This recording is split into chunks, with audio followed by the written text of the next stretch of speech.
Hello friends, I am Sandeep Patidar from Platinum Study Classes.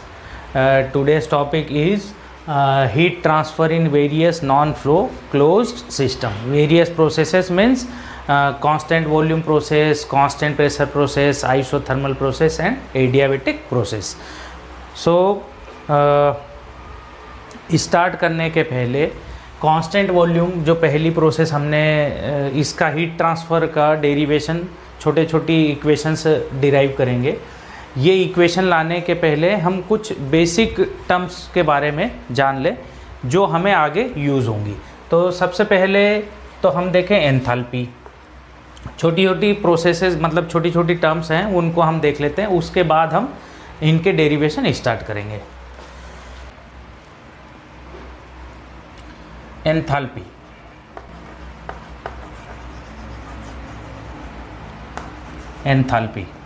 Enthalpy को हम denote करते हैं H से।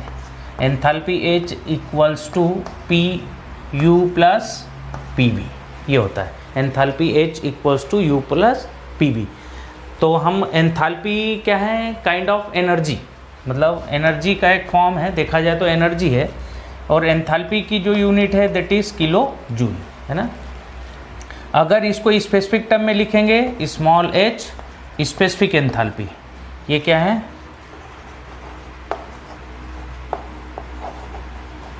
Specific enthalpy, specific enthalpy that is denoted by small h। तो ये specific internal energy plus p small v, specific internal energy specific volume. तो हम बोलते हैं कि enthalpy is the summation of internal energy and the product of pressure and volume. तो हम ऐसा बोल सकते हैं। दूसरा क्या है, ये काइंड ऑफ वर्क है, डिस्प्लेसमेंट वर्क। तो हम बोल सकते हैं enthalpy is the summation of internal energy and displacement work, है ना। यहाँ पे ये जो है स्पेसिफिक इंटरनल एनर्जी है और ये क्या है, specific volume, specific internal energy specific volume. तो ये छोटी छोटी चीज़ें थी। अब देखिए enthalpy H equals to U plus p v. तो जब भी हमें U की रिक्वायरमेंट होगी तो H माइनस पी वी हम कर सकते हैं। अच्छा, एक छोटी सी चीज़ और मैं आपको बताना चाह रहा हूँ कि आपको कई बार को होता है कि y Cp is greater than Cv, है ना। y Cp is greater than Cv। Cp की वैल्यू Cv से ज़्यादा क्यों होती है, तो मैं आपको बताना चाहूँगा। H मतलब आपको क्या छोटी छोटी चीज़ें हैं जो आपको पता होनी चाहिए, कभी 2 नंबर में पूछ ले कहीं पर तो आपको पता होना चाहिए कि क्या y value of Cp is greater than Cv। Cp की वैल्यू जनरली क्या होती है, एयर के लिए, for air Cp is 1.005 kilo joule पर केजी केल्विन, है ना। ये सब इंटरनल एनर्जी किस में होगी, ये किलो जूल पर केजी। ये किस में है, kilo joule. Internal energy is in kilo joule, specific internal energy is in kilo joule पर KG. Cp is 1.005 kilo joule पर केजी और Cv की जो वैल्यू है दैट इज 0.718 किलो जूल पर KG kelvin. Last lecture number I think 31 जो था, 31 lecture number 22, lecture number 22 में मैंने एक शीट आपको शेयर करी है जिसमें पूरी फार्मूलेशन है वर्क ट्रांसफ़र का और हीट ट्रांसफ़र के फाइनल कंक्लूजन है, जिसमें छोटी छोटे फैक्ट्स भी लिखे हैं कि Cp Cv कितना होता है, R गैस कांस्टेंट है, R bar is the universal gas constant, उनकी वैल्यूज़ क्या है ये हमने देखा है। अच्छा, y Cp is greater than Cv, तो इसका हमें आंसर निकालना है। तो हम क्या करेंगे, एक तरफ पिस्टन सिलेंडर डिवाइस बनाता हूं मैं। इस पिस्टन सिलेंडर डिवाइस में हमने क्या करा, एक में दिखाना है Cp का मतलब क्या है, specific heat at constant pressure. Cv का मतलब क्या है, specific heat at constant volume. मतलब हमें दो प्रोसेस दिखानी है एक साथ, constant volume and constant pressure, दो प्रोसेस आपको दिखाना है। तो आप हीट ट्रांसफ़र करें, आपने यहाँ पर क्या है एक हीटर लगा दिया, मतलब हीट सप्लाई आप कर रहे हैं, यहाँ से आपने इसको हीट दी, यहाँ पे इसके अंदर क्या है गैसेज है, इनके अंदर क्या है ये गैसेज है, ठीक है गैसेज हैं। आपने इसको हीट सप्लाई करना चालू करी, ये पिस्टन क्या है ऊपर की डायरेक्शन में मूव करने लगेगा, और जब आप इसको हीट दोगे तो पिस्टन धीरे धीरे क्या करेगा, ऊपर की डायरेक्शन में मूव करेगा। और सपोज पिस्टन कहाँ पर पहुँच गया, यहाँ पर। पिस्टन किसी भी पोजीशन में तब रुकेगा, पिस्टन किसी भी पोजीशन में तब रुकेगा, इसका डिस्प्लेसमेंट हो गया है ना, डिस्प्लेसमेंट डेल। आप हीट सप्लाई कर रहे हैं और हम मान रहे हैं कि इसके अंदर जो है वॉल्यूम तो चेंज हो रहा है, volume is changing, pressure is constant. यहाँ पे प्रेशर क्या है, कांस्टेंट। भाई क्या हो रहा है, प्रेशर क्यों कांस्टेंट है, प्रेशर इसलिए कांस्टेंट है कि जब सिलेंडर के अंदर जब आप हीट सप्लाई करोगे तो जैसे ही हीट इसके अंदर इंक्रीज करेगी, पिस्टन का डिस्प्लेसमेंट होगा और पिस्टन ऐसी पोजीशन में जा कर के रुकेगा जब सिलेंडर जब पिस्टन के दोनों तरफ फोर्सेस बराबर हो जाए, मतलब प्रेशर बराबर हो जाए ऊपर और नीचे। तो इसको इसलिए बोलते हैं कांस्टेंट प्रेशर प्रोसेस। अच्छा, जब कांस्टेंट प्रेशर प्रोसेस है तो आपने सपोज इसके ऊपर वेट रख दिया, तो इसने क्या करा, वेट को लिफ्ट कर दिया। ये सपोज क्या है, वेट ठीक, वेट को लिफ्ट किया, वेट को लिफ्ट किया, है ना। और दूसरा क्या है, इसके अंदर इंटरनल एनर्जी भी है, इसके अंदर देखा जाए तो क्या है, इंटरनल एनर्जी U भी अवेलेबल है, ठीक है। तो अच्छा, दूसरा हम देखें कांस्टेंट। अच्छा, अभी आपको मैं दोनों डायग्राम बनाने के बाद फाइनल कंक्लूजन बताऊंगा कि इसमें और इसमें क्या डिफरेंस है, why value of Cp is greater than Cv। तो यहाँ से हमने क्या करा, ये फिर से एक हीट सोर्स दे दिया आपने, हीट है ना, ये क्या दे रहे हैं आप, heat supplied eight constant pressure. और यहाँ क्या बोलेंगे, heat supplied eight constant volume. Constant volume पे करने के लिए हम क्या करेंगे, इसको स्टॉपर लगा दिया, यहाँ पे स्टॉपर लगा दिया है ना, ये क्या लगा दिया, स्टॉपर, ठीक। तो क्या हो गया, यहाँ से आप हीट सप्लाई कर रहे हैं तो क्या है, volume is constant, volume is constant. कोई वर्क हो रहा है, अगर पिस्टन के ऊपर आप वेट रख दोगे, वेट नो वेट लिफ्टिंग, कोई भी वेट लिफ्टिंग नहीं हो रही है, यहां पर वेट लिफ्टिंग है, इसलिए यहां पर क्या होगा, work is there, work is there. और यहां पर क्या लिखेंगे आप, no work transfer, no work transfer, no work transfer. Clear है। मतलब जब आपने कांस्टेंट प्रेशर हीट सप्लाई किया, तो जब आपने कांस्टेंट प्रेशर हीट सप्लाई किया तो इसके अंदर इंटरनल एनर्जी भी थी और एक्सटर्नल वर्क भी हुआ। जब आप हीट सप्लाई करते हैं कांस्टेंट प्रेशर पे, तो आप बोलते हैं कि कांस्टेंट प्रेशर हीट सप्लाई, और constant pressure heat supply includes internal energy as well as external work. External work यानी पिस्टन के ऊपर जो वेट रखा था, ये वेट लिफ्ट कर गया, therefore work will be there.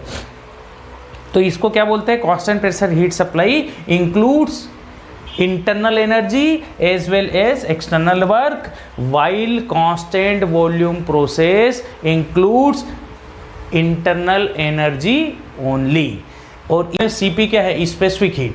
इसका मतलब क्या है, इसका मतलब है कि 1 kg सब्सटेंस, जैसे 1 kg सब्सटेंस इसमें भी लिया, 1 kg सब्सटेंस इसमें भी लिया, तो बोल रहा है कि 1 kg सब्सटेंस को और 1 केल्विन बढ़ाने के लिए आपको 1.005 किलो जूल हीट की रिक्वायरमेंट होगी। मतलब इन गैसेस के अंदर अगर आपको इन गैसेस का कांस्टेंट प्रेशर कंडीशन में 1 केजी गैसेस का 1 केल्विन टेम्परेचर बढ़ाने के लिए आपको 1.005 किलो जूल हीट चाहिए। और यहाँ पे मीनिंग क्या है, ये कांस्टेंट वॉल्यूम स्पेसिफिक हीट का, कि आपको 1 केजी गैसेस का 1 केल्विन टेम्परेचर बढ़ाने के लिए कम हीट चाहिए 0.718। क्यों? क्योंकि ये तो वर्क नहीं कर रहा ना, ये तो पिस्टन का मूवमेंट नहीं है, तो वर्क ट्रांसफ़र नहीं है। ठीक है, तो इसी को मैं सेंटेंसेस की टर्म में लिख देता हूँ, फिर जल्दी से इसको इरेज करके मेयर्स इक्वेशन देखते हैं। लिख देता हूँ इसको।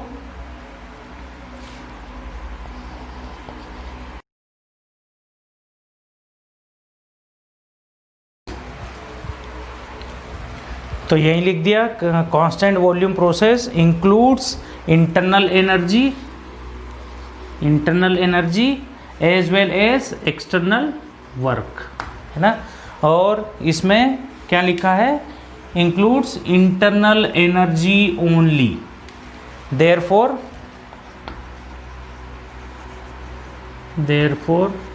Cp is greater than Cv। अच्छा, इक्वेशन से भी देखते, why value of Cp is greater than Cv, तो हीट ट्रांसफ़र इक्वल्स टू, यहाँ की heat transfer at constant pressure equals to mCp dt। यहाँ से भी आप देख सकते हैं Cp equals to heat transfer at constant pressure equals to m dt, है ना। और heat transfer at constant volume equals to mCv dt, Cv equals to dq at constant volume divided by m dt। यही तो हम आगे prove करने वाले हैं कि कांस्टेंट प्रेशर हीट सप्लाई की जो वैल्यू है, ये वैल्यू आई कहाँ से, ये value constant volume heat supply की वैल्यू आई कहाँ से है। तो जल्दी से आप इसको नोट कर लीजिए, फिर मैं इसको इरेज करके मेयर्स इक्वेशन बताता हूँ, और मेयर्स इक्वेशन बताने के बाद कांस्टेंट वॉल्यूम का डेरिवेशन स्टार्ट करते हैं। ठीक है, तो स्टूडेंट्स देख ले हम मेयर्स इक्वेशन, है ना, छोटी सी इक्वेशन है।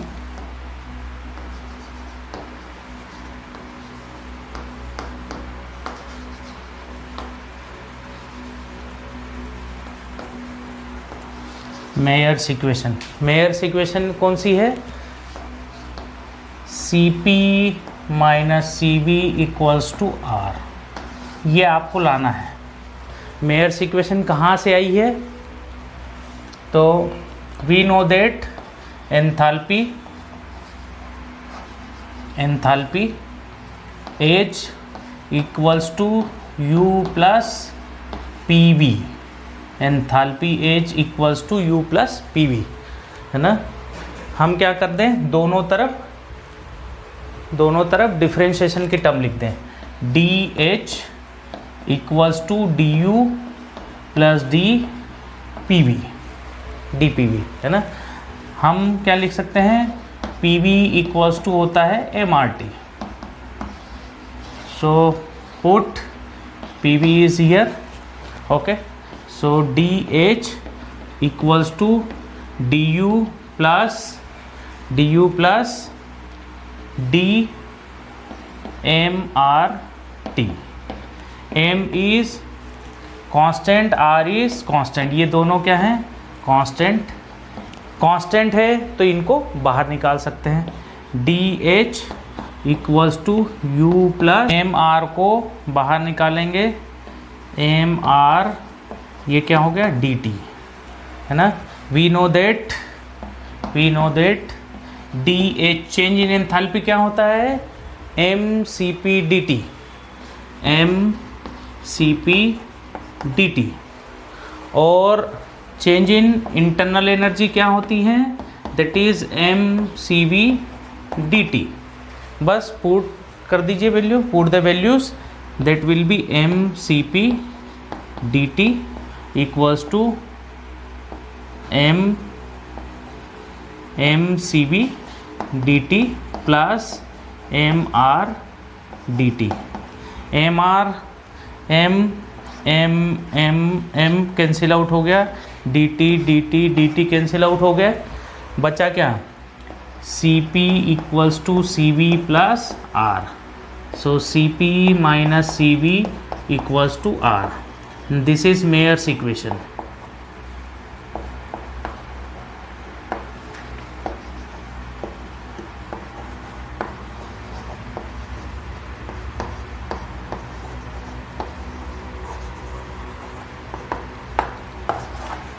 This is Mayer's equation. So please note down students. Next हम स्टार्ट करते हैं constant volume close system heat transfer, जो टॉपिक का नाम है, अब उसको स्टार्ट करते हैं। तो स्टूडेंट्स अभी हमने देख लिया एंथैल्पी, एंथैल्पी की इक्वेशन के बारे में कुछ पढ़ा, इंटरनल एनर्जी और एंथैल्पी के बारे में कुछ पढ़ा, और मेयर्स इक्वेशन डिराइव कर ली, why value of c p is greater than c v देख लिया। अब हम देखें constant volume close system heat transfer, आपको इसका डेरिवेशन करना है, constant volume close system heat transfer. तो कांस्टेंट वॉल्यूम अभी मैंने जस्ट इसी लेक्चर में आपको बताया, यहाँ आपने हीट सोर्स रख दिया, हीट, ये हीट ट्रांसफ़र होगी, ये हीट सोर्स है, यहाँ पे ये गैसेज हैं, वॉल्यूम को कांस्टेंट करना है, आपने यहाँ पे स्टॉपर लगा दिए, स्टॉपर लगा दिया, स्टॉपर लगा दिया आपने, तो यहाँ पे क्या हो गया, volume is constant, volume constant हो गया। ठीक है, आपको हीट ट्रांसफ़र निकालना है from first law of thermodynamics,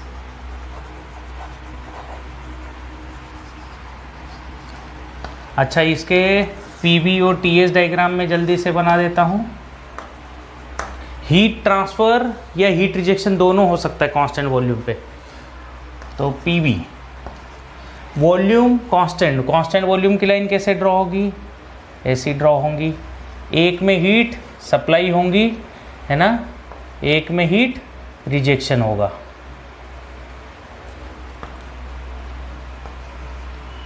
this is 1 to 2 and this is 3 to 4।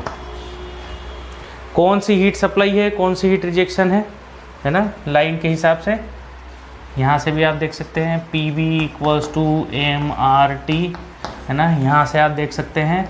अगर आप वॉल्यूम को कर देते हैं constant, m is 1 kg, r is constant, then if volume is constant then pressure is directly proportional to temperature, है ना। Volume constant पे जब आप हीट सप्लाई करोगे तो टेम्परेचर बढ़ेगा, जिसको ये डायग्राम्स के लिए, है ना, आप लेक्चर लेक्चर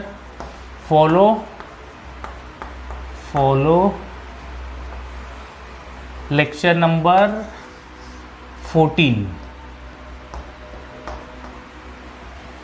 आप लेक्चर नंबर 14 को फॉलो कर सकते हैं। किस चीज़ के लिए, कि ये पीवी और टीएस डायग्राम कैसे बनते हैं। टीएस डायग्राम भी यहाँ पर मैं बता देता हूँ, टीएस डायग्राम। अच्छा, जब आप हीट सप्लाई करोगे टेम्परेचर बढ़ेगा तो प्रेशर भी बढ़ेगा। ये क्या है, heat supplied at volume constant, और ये क्या है, हीट रिजेक्शन, है ना, this is heat rejection at volume constant. इनको मैंने ढंग से आपको बता रखा है, पीवी और टीएस डायग्राम कैसे बनते हैं, लेक्चर नंबर 14 को आप फॉलो कर सकते हैं। 14, 15, 16, 17 कंटिन्यूस प्रोसेसेस के सारों के पीवी और टीएस डायग्राम है। कोई बात नहीं, टीएस डायग्राम देखें, हमें पता है कि जब आप हीट सप्लाई करते हो तो temperature will increase, entropy will increase, तो ये है 1 to 2 heat supplied at volume constant, है ना। यहाँ पे क्या है, वॉल्यूम कांस्टेंट प्रेशर इंक्रीजेस, यहाँ पे क्या है, volume constant pressure decreases, volume constant pressure decreases. TS की टर्म में temperature will increase, entropy will increase. तो ये हीट सप्लाई है। हीट रिजेक्शन क्या होगा, 3 to 4। Temperature will decrease, entropy will decrease. एक लॉजिक आप ऐसा समझ सकते हैं, जब आप हीट सप्लाई करते हैं तो टेम्परेचर बढ़ने के चांसेस है, अगर प्रोसेस आइसोथर्मल नहीं है तो। आइसोथर्मल के अलावा हर केस में जब आप हीट सप्लाई करोगे टेम्परेचर इंक्रीज करेगा। एंट्रोपी की बात करें तो कांस्टेंट वॉल्यूम के केस में एंट्रोपी का डायरेक्ट रिलेशन वॉल्यूम के साथ नहीं है, उसका रिलेशन के लिए आप ds इक्वल्स टू dq/t से आप देख सकते हैं रिलेशन, है ना। Q increase then entropy will increase, if Q decrease then entropy will decrease. जल्दी से डेरिवेशन खत्म करते हैं। From the first law of thermodynamics for process, first law of thermodynamics for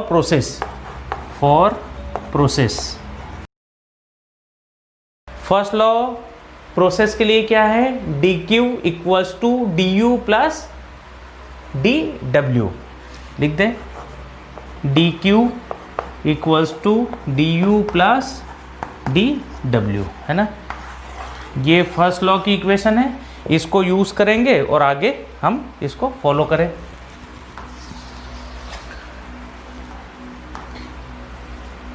heat transfer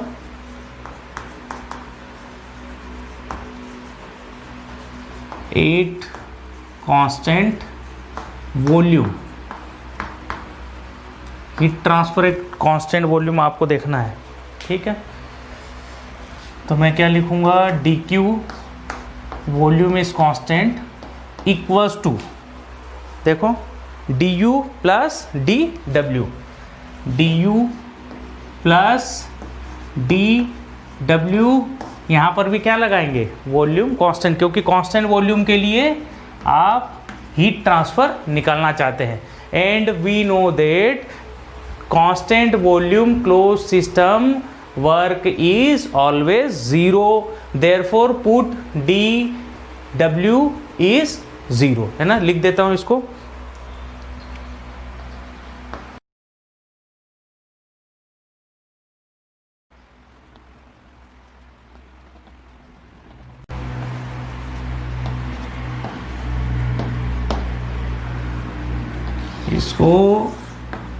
इसको कहाँ पुट कर देना है, इसको यहाँ पुट कर देना है, ठीक है।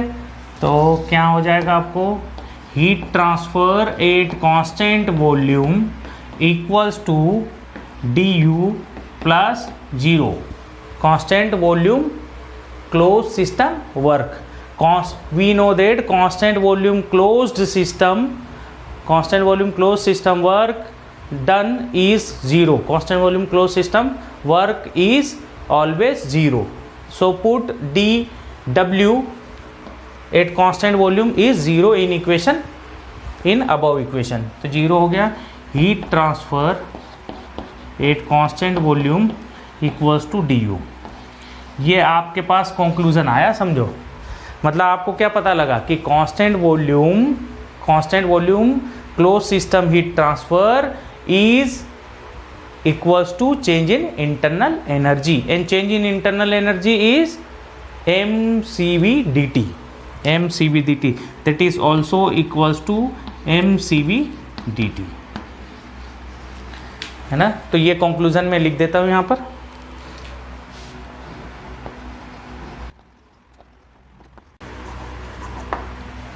ये कंक्लूजन है, constant volume closed system heat transfer is equals to change in internal energy, and that is also equals to mcv dt।